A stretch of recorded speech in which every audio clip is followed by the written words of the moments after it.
You are listening to Alex Nanlohi Podcast, to know the Lord and to make Him known.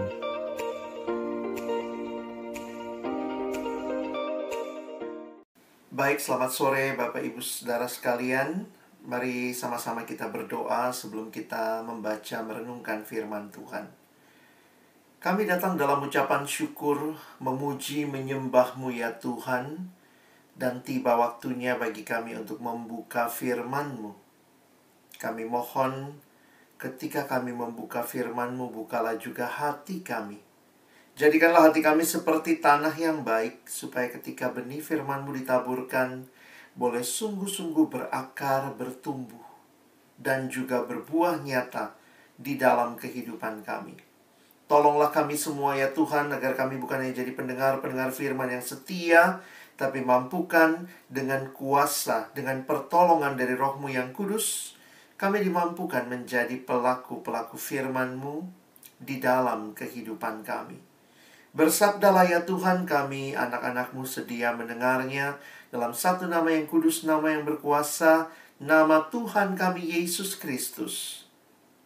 Kami menyerahkan pemberitaan firman-Mu. Amin. Ya, selamat sore Bapak Ibu sekalian, para dokter, ada perawat juga dan mungkin staf dari psikiatri di Universitas Indonesia. Kita bersyukur kepada Tuhan karena anugerahnya lah kita boleh dikumpulkan. Tidak ada hal yang kebetulan di dalam kita menghayati kehidupan ini. Karena itu kita terus boleh bersyukur. Kalau tadi Dr. Sista juga katakan bahwa ada banyak anak Tuhan yang diberi kesempatan ya melayani atau mengecap pendidikan di bidang ini. Biarlah ini juga boleh jadi kesempatan untuk kita juga terus menikmati persekutuan dengan Tuhan dan dengan saudara-saudara seiman kita. Nah, sore hari ini firman Tuhan yang akan sama-sama kita renungkan. Saya coba sebentar ya. Saya coba share slide ini. Dan kita akan melihat sama-sama di dalam tema yang diberikan kepada kita, Body of Christ. Jadi mungkin pertanyaan awal yang saya siapkan waktu memikirkan tema ini, apa yang muncul ya di pikiran saudara ketika mendengar istilah persekutuan orang percaya, atau gereja, atau komunitas. Nah, setiap kita tentunya pasti punya berbagai pendapat tentang hal ini ya. Dan gambaran yang diberikan di dalam Alkitab pun beragam. Ada gambaran yang kita bisa perhatikan di dalam Alkitab sejak Perjanjian Lama sampai kepada Perjanjian Baru. Karena kalau kita perhatikan, persekutuan orang percaya sebenarnya bukan baru di Perjanjian Baru adanya. Itu sudah berurat akar di dalam kehidupan bangsa Israel sebagai umat yang dipilih Allah. Mereka yang dibawa keluar dari Mesir dan dibawa masuk ke dalam tanah perjanjian Allah. Dan itu akhirnya kalau kita perhatikan digenapkan lebih penuh lagi di dalam kehadiran gereja Tuhan. Nah, jadi gambaran apa yang mungkin kita miliki, mungkin itu juga akan menjadi gambaran yang mewarnai apa yang kita lakukan dan yang kita alami sebagai komunitas atau gereja atau persekutuan orang percaya. Dan sore hari ini ketika kita menyambut juga teman-teman yang baru bergabung begitu ya, para dokter yang baru bergabung di PPDS Psikiatri ini, maka kita melihat bahwa gambaran yang kita akan renungkan bersama adalah tentang tubuh. Saya pikir ya, kalau bicara tentang tubuh Kristus, maka analogi ini adalah analogi yang menarik sekali untuk kita renungkan bersama. Karena ini gambaran tentang sebuah organisme yang hidup. Gereja bukan bangunannya, bukan gedungnya, bukan strukturnya, tetapi digambarkan sebagai sebuah kesatuan dalam satu tubuh. Dan khusus Bapak Ibu dokter ataupun perawat tentunya sudah memahami lah hal itu ya. Saya sebagai orang yang lebih awam dalam bidang kesehatan tidak perlu menjelaskan bagaimana kebergantungan satu sama lain. Tetapi di dalam menghayati bagian ini, maka firman Tuhan di 1 Korintus 12, Paulus menggunakan ilustrasi ini untuk menggambarkan kesatuan umat percaya di dalam kitab 1 Korintus. Kita akan melihat sama-sama 1 Korintus pasal yang ke-12. Kita akan membaca mulai dari ayat yang ke-12 sampai dengan ayat yang ke-31. Cukup panjang ayatnya. Saya akan bacakan bagi kita sebelum nanti kita bisa melihat hal-hal penting yang di-highlight dalam bagian ini oleh Rasul Paulus. Karena sama seperti tubuh itu satu dan anggota-anggotanya banyak, dan segala anggota itu sekalipun banyak merupakan satu tubuh. Demikian pula Kristus. Sebab dalam satu roh kita semua, baik orang Yahudi maupun orang Yunani, baik budak maupun orang merdeka, telah dibaptis menjadi satu tubuh, dan kita semua diberi minum dari satu roh. Karena tubuh juga tidak terdiri dari satu anggota, tetapi atas banyak anggota. Andai kata kaki berkata, karena aku bukan tangan, aku tidak termasuk tubuh. Jadi benarkah ia tidak termasuk tubuh? Dan andai kata telinga berkata, karena aku bukan mata, aku tidak termasuk tubuh. Jadi benarkah ia tidak termasuk tubuh? Andai kata tubuh seluruhnya adalah mata, di manakah pendengaran? Andai kata seluruhnya adalah telinga, di manakah penciuman? Tetapi Allah telah memberikan kepada anggota masing-masing secara khusus suatu tempat pada tubuh seperti yang dikehendakinya. Andai kata semuanya adalah satu anggota, di manakah tubuh?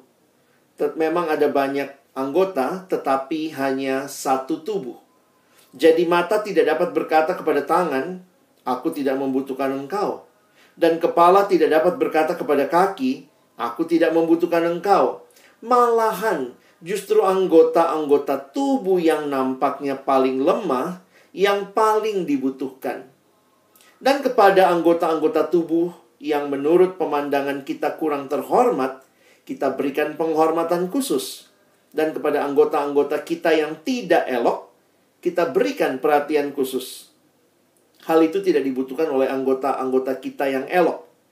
Allah telah menyusun tubuh kita begitu rupa, sehingga kepada anggota-anggota yang tidak mulia diberikan penghormatan khusus. Supaya jangan terjadi perpecahan dalam tubuh, tetapi supaya anggota-anggota yang berbeda itu saling memperhatikan. Karena itu, jika satu anggota menderita, semua anggota turut menderita. Jika satu anggota dihormati, semua anggota turut bersukacita. Kamu semua adalah tubuh Kristus, dan kamu masing-masing adalah anggotanya.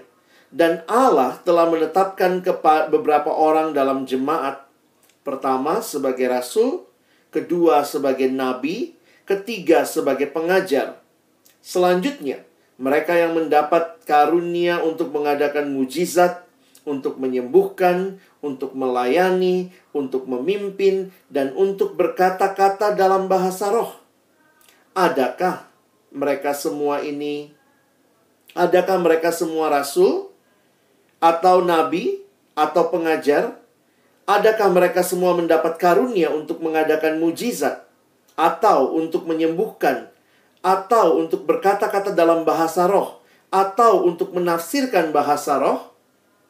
Jadi, berusahalah untuk memperoleh karunia-karunia yang paling utama, dan aku menunjukkan kepadamu jalan yang lebih utama lagi.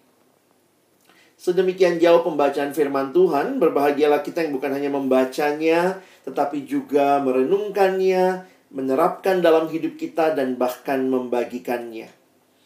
Saudara yang dikasihi dalam Tuhan Yesus Kristus, melihat panjang lebarnya penjelasan Paulus tentang kesatuan tubuh Kristus, tentu kita sudah langsung bisa sense ya.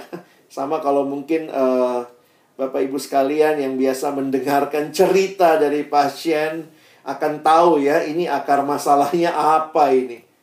Langsung kita bisa lihat, oh ada pergumulan, perpecahan. Jemaat Korintus, jemaat yang kaya dengan karunia. Mereka juga adalah jemaat yang banyak hal menjadi kemampuan mereka. Karunia rohani mereka banyak. Tetapi timbul masalah di dalamnya, ada perpecahan. Sejak 1 Korintus pasal 3 misalnya, kita melihat bagaimana Paulus mengingatkan mereka yang menganggap dirinya dilihat dari berbagai golongan. Golongan Paulus, golongan Apolos, golongan Kefas. Sehingga ini bahaya yang ternyata ada dan mewarnai perjalanan jemaat yang kaya akan karunia ini. Dan nampaknya karunia-karunia yang diberikan itu jadi self-centered. Menggunakannya untuk kepentingan diri sendiri. Jadi karena itulah Paulus menuliskan cukup panjang lebar. Mulai dari pasal yang ke-12, sebenarnya nanti Bapak Ibu Saudara bisa membaca sampai pasal yang ke-14. Sebenarnya Paulus sedang mengadres isu yang sangat genting dalam jemaat, di mana mereka justru menggunakan karunia mereka untuk saling melihat satu sama lain siapa yang lebih baik. Mereka menggunakan karunia bukan sebagaimana yang Tuhan kehendaki. Jadi memang kalau kita bicara komunitas, persekutuan, ya hari ini kita bicara rokris, saudara, begitu ya. Wah, kita mesti waspada ya, karena saya pikir apa yang terjadi pada jemaat Korintus kalau kita tidak hati-hati dalam kedagingan kita masing-masing, maka mungkin sekali hal yang sama terulang lagi. Karena itu mari kita serius melihat nasihat Paulus pada sore hari ini. Ada 3 hal yang ingin saya bagikan bagi kita dari ayat-ayat ini. Secara sederhana saudara bisa melihat. Yang pertama adalah belajar menerima perbedaan. Yang kedua kita akan belajar bagaimana menyikapi perbedaan. Dan yang ketiga kita belajar melihat ya berbagai-bagai karunia yang Tuhan berikan. Jadi ini hal-hal yang ingin kita bahas sore hari ini. Berkaitan dengan kita memahami apa artinya menjadi satu tubuh. Menjadi satu tubuh yang pertama adalah mari kita menerima perbedaan. Wah, ini nggak mudah ya.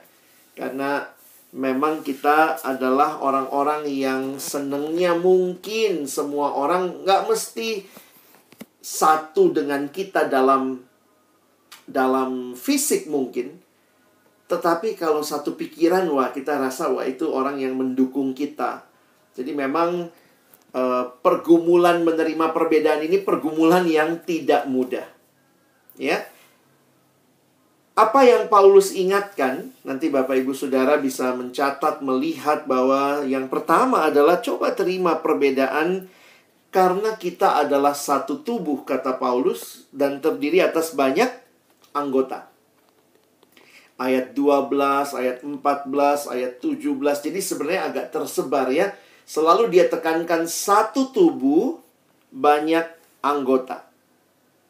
Nah, lihat ayat-ayatnya sebentar ya. Saya nggak usah baca ulang, karena kita sudah baca tadi. Tapi kalau Bapak Ibu bisa lihat slide saya, coba lihat ayat 12, 14, 17. Ayat 12. Satu. Karena sama seperti tubuh itu satu, anggotanya banyak. Lalu nanti bicara lagi, satu tubuh. Ayat 14, satu anggota, tapi bukan dari satu anggota ya, tetapi atas banyak anggota. Mari lihat ayat 17 misalnya. Jadi ini memberikan gambaran bahwa ada perbedaan. Tubuh bukan hanya mata, tapi ada mata, ada telinga, ada penciuman. Jadi semuanya adalah satu tubuh, banyak anggota. Dan ayat yang ke-27 diingatkan kepada kita bahwa kamu semua adalah tubuh Kristus dan masing-masing adalah anggotanya. Jadi ini satu realita yang teman-teman dan saya, kita semua tidak bisa sangkali. Karena yang memberikan perbedaan itu sebenarnya adalah Sang Pembuat tubuh itu. Tuhan sendiri yang merancang kita itu tidaklah satu tipe semua. Kita berbeda-beda. Saya pikir ini sebuah realita yang harusnya kita lihat sebagai sebuah kekayaan yang Tuhan berikan bagi kita. Tetapi perbedaan itu sekali lagi bukannya membuat kita sulit bersatu.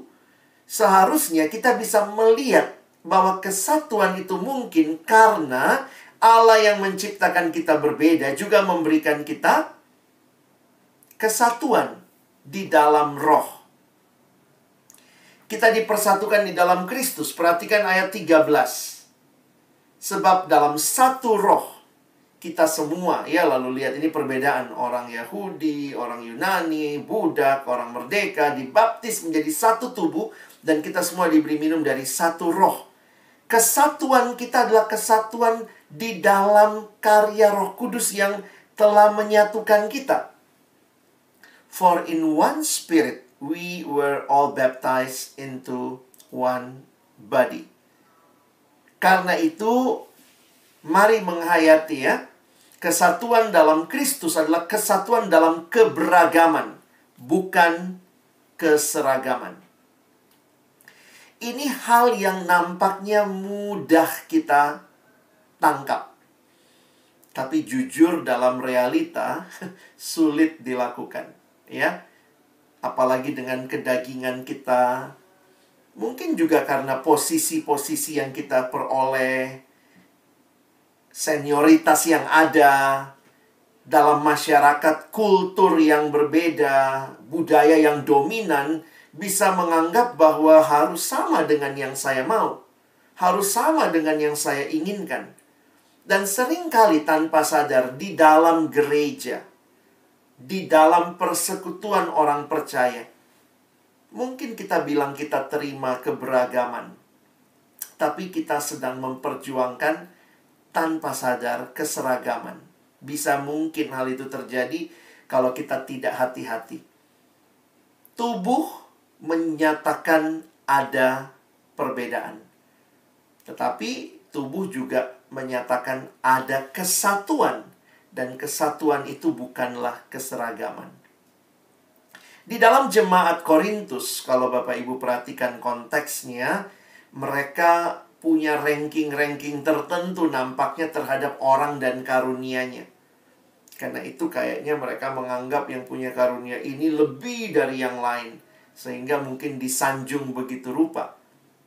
Dan ini yang kemudian Paulus address, ya. Untuk tidak melihat hanya yang kelihatan, yang nampak di luar yang baik. Tetapi belajarlah untuk melihat semua bagian dengan tepat. Amerika yang sudah cukup dewasa sebagai negara, sebagai bangsa. Ketika minggu-minggu ini kita mendengar, ya, atau melihat di televisi ada orang Asia yang ditembak, langsung kita mikir gitu, ya, negara maju, rasis juga gitu, ya. Jadi memang masalah race ini ya bukan masalah yang baru tentunya. Walaupun juga sudah begitu banyak perkembangan, ada undang-undang yang melindungi, termasuk melindungi yang tanda kutip minoritas. Tetapi ternyata dunia masih sulit menerima keberagaman. Dan yang lebih menyedihkan, jangankan kita menuding di luar sana, jangan-jangan di dalam gereja, di dalam persekutuan, ada hal-hal seperti ini yang harus kita waspadai juga. Tidak mudah. Dan karena itu Alkitab memberikan kepada kita tuntunan, ya. Mari nikmati Roh Kris yang berbeda ini, ya. Bukan seragam. Kita bukan seragam, satunya itu oke. Kita memang satu dalam PPDS psikiatri, ya. Tetapi lebih dari itu, ya, orang bilang rambut boleh sama hitam, tetapi pikiran orang berbeda-beda. Dan ini belajar untuk yang kedua, ya. Kita masuk melihat, belajar untuk menyikapi perbedaan. Jadi kalau yang tadi kita belajar terima perbedaan, sekarang waktu kita melihat memang perbedaan itu ada, nah bagaimana kita menyikapinya? Ada dua sikap yang salah yang Paulus ingatkan. Dan ini muncul dalam jemaat Korintus. Yang pertama sikap minder. Minder itu selalu bandingin diri sama orang lain. Karena aku bukan tangan, aku nggak termasuk tubuh ya. Ini kalau kita menolong pasien juga banyak yang bisa self-pity begini ya. Aku tidak punya yang dia punya. Jadi bukannya melihat apa yang dia miliki, membandingkan diri. Karena itu saya makin mengerti, di Alkitab tuh tidak pernah kita diminta membandingkan diri. Bapak Ibu bisa lihat gitu ya, mungkin kalau dikaitin dengan teori kejiwaan tertentu menarik juga. Tidak ada di Alkitab kita disuruh membandingkan diri dengan orang lain. Tetapi di Alkitab kita bisa meneladani orang lain. Tetapi tidak pernah kita diminta untuk membandingkan diri. Karena Tuhan memang sudah memberikan kepada kita apa yang jadi bagian kita ya. Jadi ketika bilang karena aku bukan tangan, maka aku tidak termasuk tubuh. Dia mengeksklud dirinya sendiri. Jadi ini Paulus bilang hati-hati yang minder-minder ini ya. Yang minder-minder ini, jadi kadang-kadang juga yang minder ini ya akhirnya dia sendiri yang mengeksklud dirinya ya. Menarik diri dan seterusnya karena pandangan-pandangan seperti ini. Nah di sisi yang lain ada lagi yang sombong. Ya, ayat 21-22.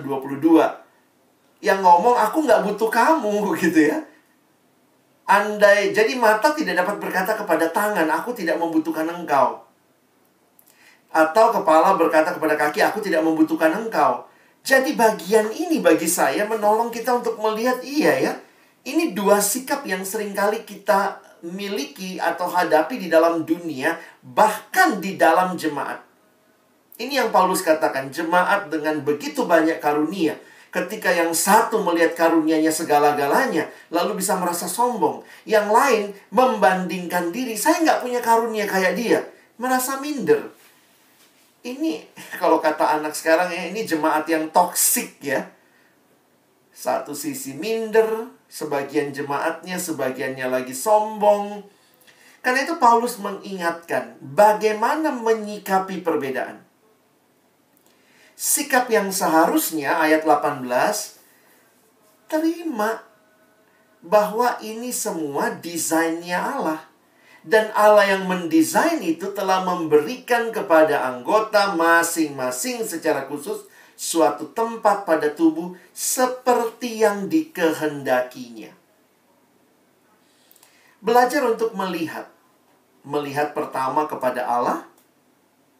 Yang kedua, ya kepada Allah, ingat Allah yang memberikan. Lalu sikap berikutnya yang saya highlight dari bagian ini adalah belajar untuk melihat kepada sesama.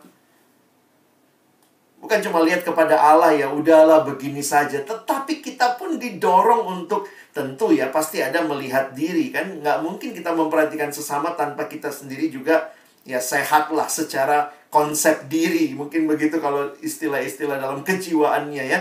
Jadi akhirnya saling memperhatikan itu bagian dari cara yang seharusnya menyikapi perbedaan.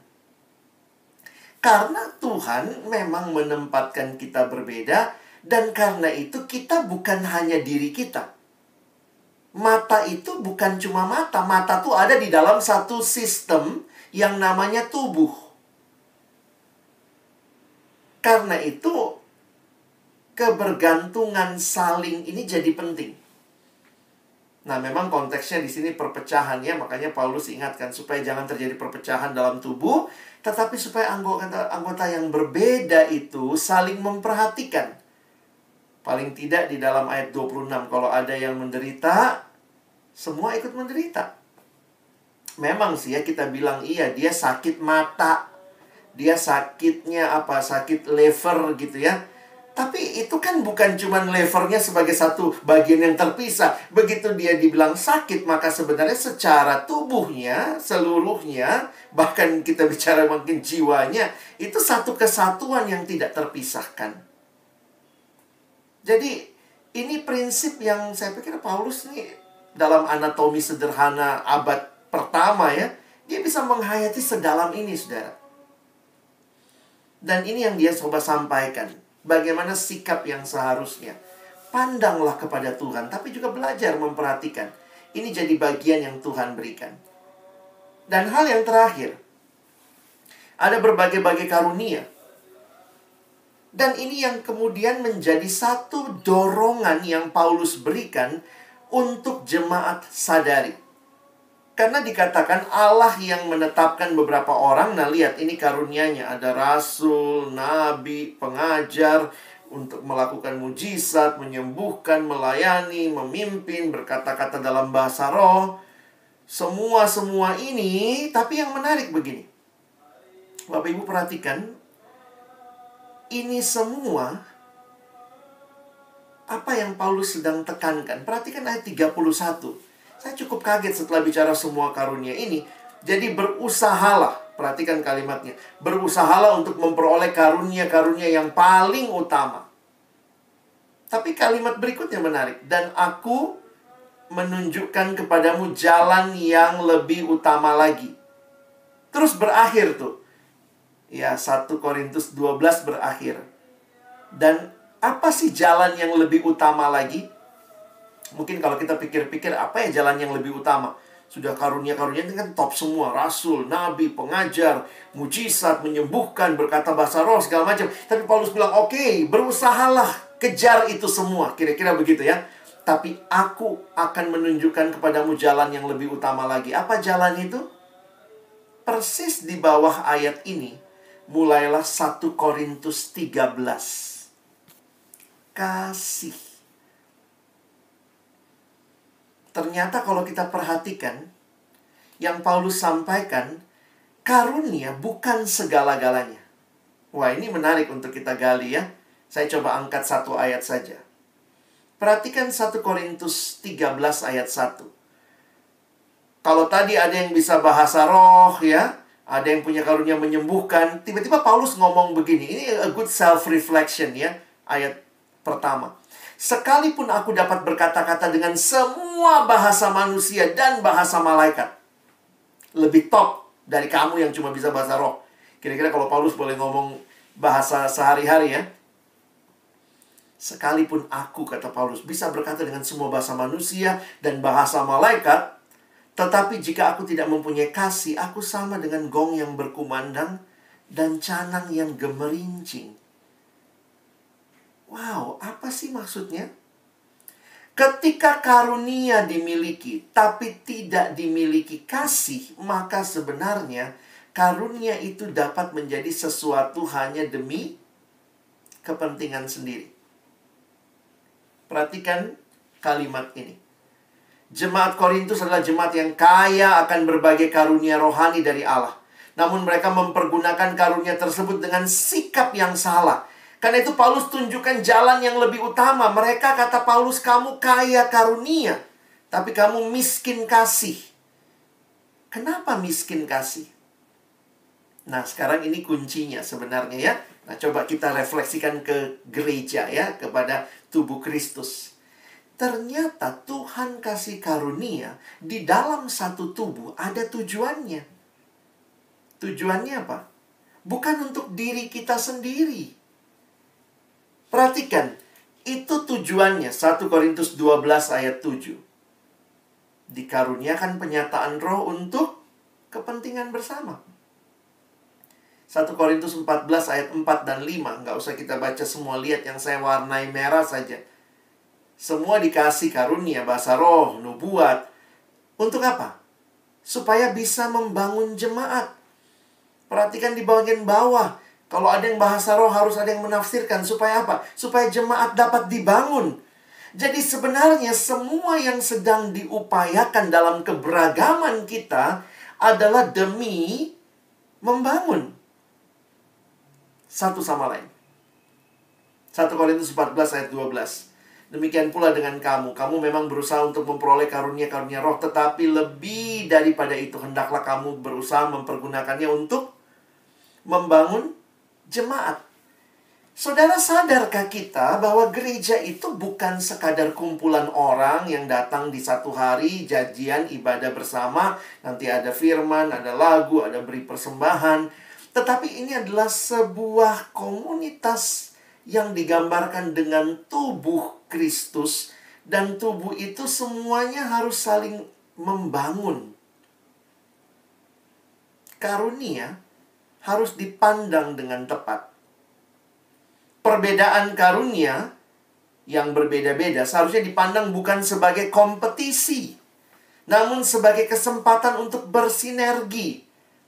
Ragam corak karunia semestinya membuat jemaat saling melengkapi. Jadi waktu merenungkan akan hal ini, saya jadi ingat ya kalimat yang mengatakan begini. Sebenarnya bahasa Indonesia tuh paling gampang loh dibanding bahasa lain di dunia. Bahasa Indonesia tuh paling gampang menjelaskan kasih.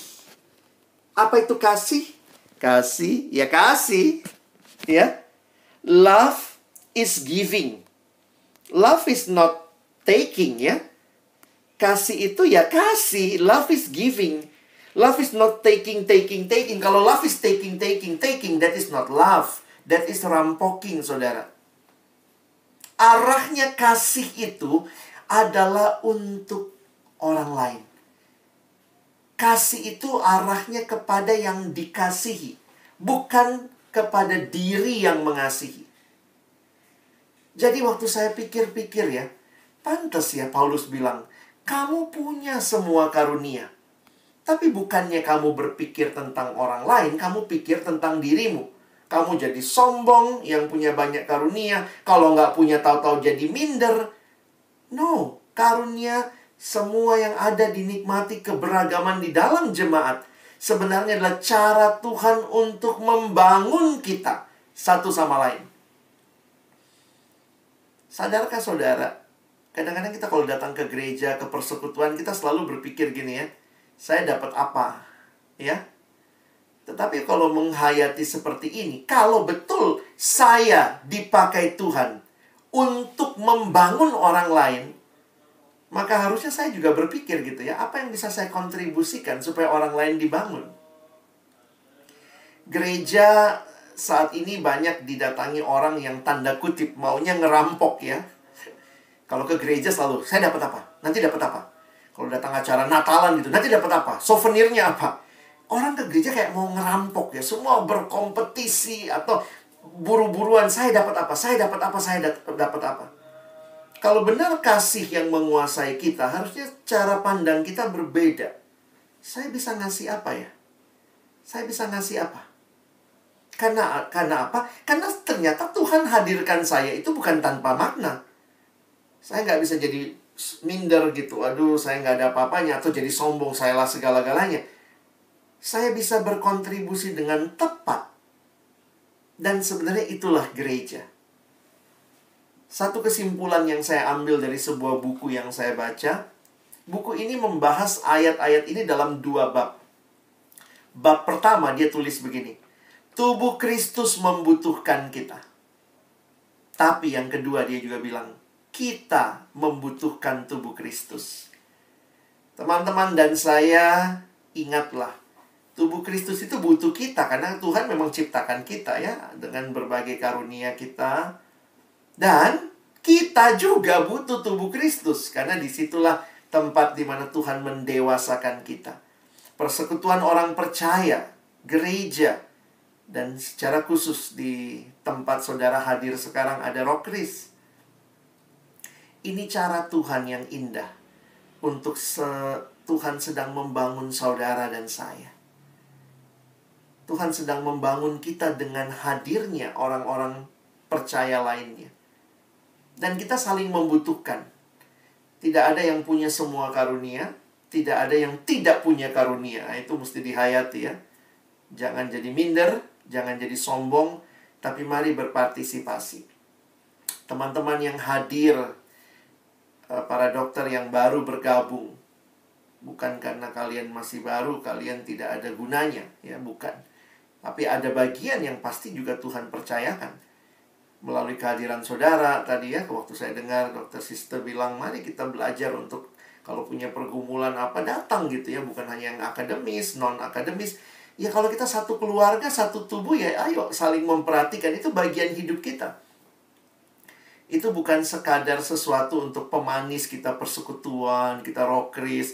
Tapi itulah esensi seharusnya dari hidup yang diselamatkan oleh Tuhan. Tuhan selamatkan kita untuk masuk ke dalam tubuh Kristus. Eugene Peterson, seorang teolog, mengatakan kita adalah sebuah komunitas. Kita tidak pernah hidup sendiri dan bagi diri sendiri. Kita dilahirkan dalam komunitas, kita tinggal dalam komunitas, kita meninggal dalam komunitas. Natur manusia bukanlah hidup menyendiri. Silakan ditelaah dengan ilmu jiwa ya. Apa benar atau tidak ini ya. Tapi ini realitanya. Mau membuat orang melihat hidupnya, dia harus mengerti bahwa dia ada dalam sebuah komunitas. Dan gereja harus jadi komunitas di mana kita saling membutuhkan, dan gereja juga membutuhkan kita. Allah yang merancang itu. Allah yang menghendaki manusia untuk saling mengasihi. Kejadian 2 ayat 18 berkata, tidak baik kalau manusia itu seorang diri saja. Siapa yang berkata tidak baik? Allah. Jadi manusia makhluk sosial itu bukan sekadar teori sosiologi. Itu jelas rancangan Allah. Setelah Allah ciptakan, semua dikatakan baik, baik, baik, baik. Tiba-tiba dikatakan di Kejadian 2:18, tidak baik. Pertama kali di Alkitab kita muncul kata tidak baik. Adalah ketika Allah berkata tidak baik kalau manusia itu seorang diri saja. Aku akan menjadikan penolong yang sepadan dengan dirinya. Itu menunjukkan kita makhluk yang dirancang bukan single ya, bukan tunggal gitu. Bukan berdiri sendiri, tidak.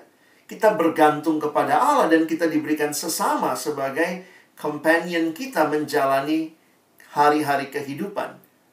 Karena itu pendeta John Stott mengatakan sebagaimana ikan dibuat untuk air, umat manusia dibuat untuk kasih. Pertama-tama untuk mengasihi Allah dan mengasihi sesama. Di Alkitab banyak, saudara ya, kita melihat pentingnya sesama satu sama lain.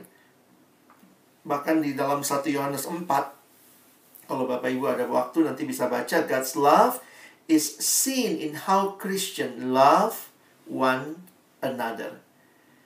Wah, ini bukan cuma kata-kata manis ya. Tapi di Alkitab one another is something very, very special. Mungkin kalau bahasa Indonesia terjemahannya saling. Wah, di Alkitab banyak saudara kata saling. Atau bahasa Inggris one another ya. Ini paling tidak yang saya dapat juga ya. Jadi be devoted and give preference to one another ya. Nanti di bagian bawah tuh saling mengaku dosa, saling mendoakan, saling melayani, saling mengasihi. Gak bisa itu ya hidup Kristen sendirian gitu.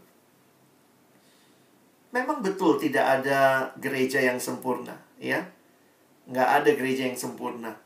Tapi bukan berarti kita menarik diri. Karena Tuhan sedang membentuk kita. Dan kita dipakai Tuhan membentuk orang lain. Tuhan pakai orang lain membentuk kita. Jadi, ini satu realita yang Tuhan sedang hadirkan sampai nanti dia datang kedua kali dan menyempurnakan segalanya. Saya harap kita juga tidak jadi utopia ya, bahwa wah ada jemaat yang sempurna. Tuhan nanti datang kedua kali baru semuanya sempurna. Ada satu tulisan yang mengatakan begini ya, kalau saudara misalnya ketemu gereja yang sempurna, begitu ketemu, ini gereja sempurna banget. Maka ketika saudara daftar dan saudara masuk dalam gereja itu, begitu saudara masuk dalam gereja itu, langsung gereja itu jadi gereja nggak sempurna. Ya, karena adanya saudara. Bahwa memang nggak ada dari kita yang sempurna. Tapi one another ini adalah cara Tuhan. Dan Tuhan lagi bentuk kita. Jangan takut dengan konflik ya. Kita kalau bicara orang menghadapi pergumulan kan biasanya kalau nggak fight, flight. Kalau nggak hadapin dia terbang, dia pergi, dia lari dari kenyataan. Tapi waktu saya perhatikan kenapa ya Tuhan hadirkan kita dalam jemaat yang nggak sempurna. Ada orang yang sombong nggak di gereja kita? Ya ada juga. Ada yang sotoy begitu ya, sok tahu ada. Ada yang mungkin susah dikasihi ada. Tapi ternyata itu cara Tuhan sedang membentuk kita. belajar mengasihi, belajar mengampuni gitu ya. Satu anak pernah datang sama saya, dia bilang, "Kak Alex, saya kesel banget," gitu ya. Dia baru jadi pengurus Rokris, pengurus persekutuan. Dia bilang, "Saya pikir jadi pengurus itu suasananya sorgawi, Kak. Ternyata nerakawi." Wah, kenapa? Ternyata ada satu teman, itu kalau ngobrol, kalau rapat ya, kalau orang Chinese bilangnya itu mereka ciong gitu ya. Katanya nggak pernah bisa ketemu pendapatnya. Yang satu ngomong begini, satu bilang, "Nggak begitu gitu ya." Jadi dia bilang, akhirnya gue nggak cocok, Kak, sama dia. Terus kemudian saya bilang, "Kamu mau ngapain ya?" "Saya mau keluar dari pelayanan," katanya. Terus saya bilang sama dia, saya tanya, "Kamu pernah doa nggak minta kesabaran?" "Pernah sih, Kak." Nah, ini latihannya nih ya. Tuhan hadirkan, Tuhan lagi bentuk kamu sabar dengan mengizinkan kamu menghadapi orang-orang yang bikin kamu nggak sabaran begitu ya.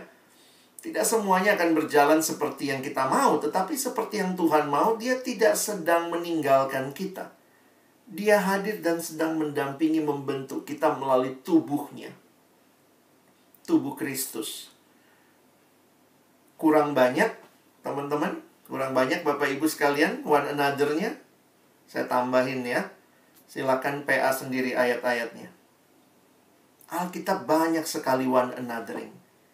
Karena itu, sekali lagi selamat datang buat teman-teman yang baru bergabung. Tentu ini bukan persekutuan yang sempurna. Kalau saudara cari persekutuan yang sempurna, ya nggak ada gitu ya. Persekutuan Rokris ini pun bukan persekutuan yang sempurna, tapi Tuhan yang sempurna hadir di dalamnya. Dan Tuhan sedang membentuk kita. Kita butuh persekutuan ini. Persekutuan ini butuh kita. Kita saling membutuhkan. Paling tidak dalam perjalanan kita bersama-sama ada di PPDS ini. Tuhan sedang membangun saudara. Karena itu miliki sikap yang tepat untuk bisa menikmati karunia Allah ini. Saya tutup dengan Ibrani 10 ayat 24 dan 25. Saya pikir tidak kebetulan kepada jemaat yang sedang bergumul dengan iman mereka. Penulis kitab Ibrani mengingatkan, dan marilah kita saling memperhatikan supaya kita saling mendorong dalam kasih dan dalam pekerjaan baik. Janganlah kita menjauhkan diri dari pertemuan-pertemuan ibadah kita seperti dibiasakan oleh beberapa orang. Jadi yang malas persekutuan dari dulu juga udah ada nih. Nih males nih ya menjauhkan diri gitu ya. Seperti dibiasakan oleh beberapa orang. Tetapi ya bukan saling menghakimi. "Wih, lu gak datang persekutuan ya, lu gak datang Rokris ya, wah bejat kamu." Ya bukan begitu. Tapi marilah kita saling menasehati dan semakin giat melakukannya menjelang hari Tuhan yang mendekat. Nikmatilah kesempatan yang Tuhan berikan ketika saudara dan saya boleh menikmati persekutuan. Itu cara Tuhan yang sedang mendewasakan saudara. Sekali lagi, tidak ada persekutuan yang sempurna. Satu waktu saya tanya, ingat pertanyaan saya di awal tadi? Saya tanya sama satu teman, "Apa yang kamu ingat kalau dengar kata persekutuan?" Tiba-tiba dia ngomong, "Munafik." Wah, kaget saya. Orang-orang Kristen, orang-orang persekutuan munafik semua. Terus saya bilang, "Kenapa kamu nggak gabung aja nambah satu orang munafik kan?" Jadi makin indah kita saling membentuk. Karena Tuhan tidak meninggalkan yang munafik. Tuhan sedang bentuk. Dan saya berharap kita benar-benar jadi keluarga yang di dalamnya Tuhan sedang membentuk kita dan memakai kita membangun satu sama lain. Kiranya Tuhan menolong saudara-saudara untuk menikmati Rokris ini, menikmati tubuh Kristus, dan di dalamnya kita pun boleh bertumbuh di dalam Tuhan. Mari kita berdoa. Tuhan, terima kasih buat firman-Mu. Sekali lagi kami bersyukur karena Tuhan tidak pernah meninggalkan kami. Di tengah-tengah menjalani studi sekalipun, Tuhan pun memberikan persekutuan. Rokris ini hadir karena Tuhan mengasihi kami. Tuhan mengasihi setiap orang yang ada di Departemen Psikiatri ini, Tuhan. Sekali lagi kami menyerahkan diri kami, agar kiranya kehadiran Tuhan melalui persekutuan yang Tuhan berikan boleh kami responi dengan baik. Tentu kami banyak kegiatan, banyak kesibukan berat yang harus kami lalui. Tetapi kami diingatkan, kesempatan-kesempatan bersekutu dengan Tuhan menjadi hal yang kembali menyegarkan jiwa kami. Dan di dalamnya kami boleh terus bertumbuh dan bahkan boleh jadi berkat bagi sesama. Terima kasih Tuhan.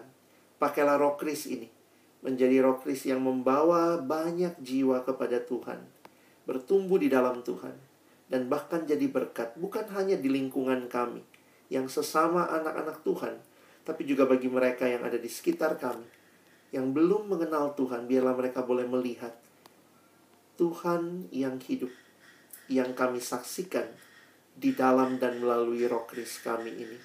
Kami sekali lagi bersyukur. Di dalam nama Tuhan Yesus kami berdoa. Amin.